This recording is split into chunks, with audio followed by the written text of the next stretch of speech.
ইরানি হামলার আশঙ্কায় যুক্তরাষ্ট্র তাদের সামরিক প্রস্তুতি প্রায় সম্পূর্ণ করেছে। মধ্যপ্রাচ্যের বিভিন্ন মার্কিন ঘাঁটিতে মোতায়েন করা হয়েছে অত্যাধুনিক যুদ্ধবিমান, ক্ষেপণাস্ত্র প্রতিরক্ষা ব্যবস্থা এবং অতিরিক্ত সেনা ও রসদ।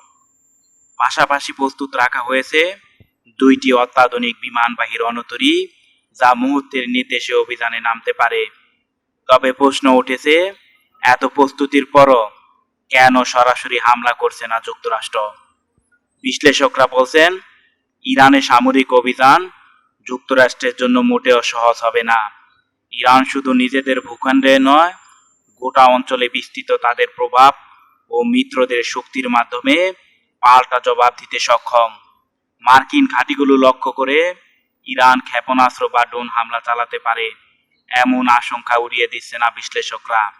আরো বড় উদ্বেগের বিষয় হলো, ইরানের সম্ভাব্য পাল্টা আক্রমণের মাত্রা কতটা ভয়াবহ হতে পারে সে সম্পর্কে স্পষ্ট ধারণা নেই ওয়াশিংটনের কাছে।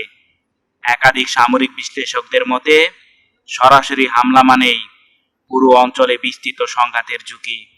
এই পরিস্থিতিতে সামরিক শক্তি প্রদর্শনের পাশাপাশি কূটনীতিক পথ খোলা রাখছে যুক্তরাষ্ট্র। ওয়াশিংটনের লক্ষ্য চাপ সৃষ্টি করে তেহরানকে নিরস্ত্র বা সমঝোতায় আনতে বাধ্য করা। অন্যদিকে ইরান স্পষ্ট জানিয়েছে, আত্মরক্ষার প্রশ্নে তারা কোনো অবস্থাতেই আত্মসমর্পণ করবে না। সব মিলিয়ে মধ্যপ্রাচ্যের আকাশে এখন অনিশ্চয়তার মেঘ।